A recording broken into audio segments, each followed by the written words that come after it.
Ekitongole ekibadde kivunaanyizibwa ku kuponyesa amasannyalaze mu ggwanga Kiwumeme olwaleero lwekikomekereza emirimu gyakyo mu butongole oluvannyuma lw'endagaano ey'emyaka 20 gye kyateekako omukono mu mwaka ogwa 2005 ne gavumenti ya kuno okuggwaako era obuvunaanyizibwa bukwasiddwa ekitongole ki Uganda Electricity Distribution Company Limited UEDCL. These gadgets effective from midnight tonight.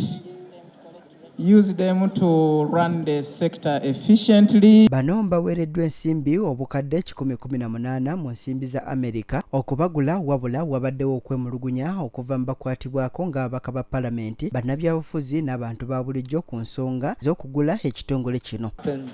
Jonan, over to you. Ekitongole kino olwaleero tuliko abantu betwogeddeko nabo ku nsonga eno era omubaka Francis Butebizaake akiikirira abantu b'Emityana agamba teri kigenda kukyuka mu bibaddewo okujjako okwonoona ensimbi z'eggwanga. Leero gavumenti okulowooza nti n'obumeme okugijjawo ate era twongeddeko obubbi bulala era mu mbeera y'emu kati wuno obumeme kati eri mu kulaba ng'ebuzaabuza mu nsimbi ate obumbi bwe buti ate buno zino ziri bwe ziti ate kino si kituufu kati loolindo yo gwe tulimu so bakakasa bannayuganda nti ebyo byonna bye bali mu kwogera kubuzaabuza na kudayivatinga abantu ekibaddewo tekigenda kukyuka era empeereza y'amasannyalaze tegenda kukyuka. Kyokka ono yeekengedde nti wandiba nga wabaddewo obutakkaanya mu bakulu ab'enjawulo wakati waabwe oluvannyuma olw'ensonga nti buli kimu bwe bakiddukanya.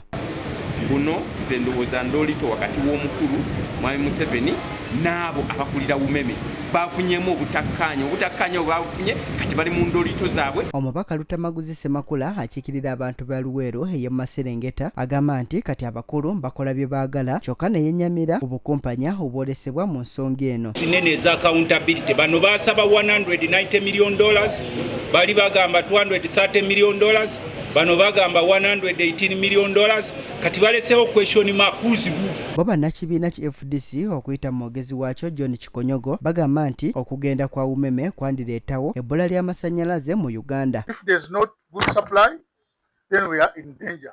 Ono ayongeddeko n'ategeeza nga n'endagaano eyakolebwa wakati wa Umeme ne gavumenti ya kuno erimu ebirumira bingi nga n'abakozi ba Umeme abali mu NSSF tababuusizza maaso. Ate mwe abatereka ensimbi zammwe zino simanyi mu NSSF naki mulina okwekaabira wakati mumanyi kiddako nange simanyi.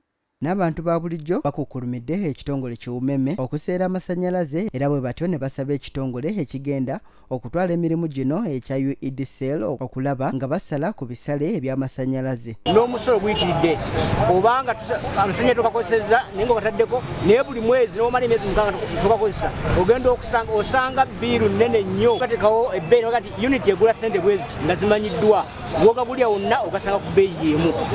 Emmanuel Bukenya ne Adolf Semata be bakusakidde emboozi eno ku lwa Gugudde TV.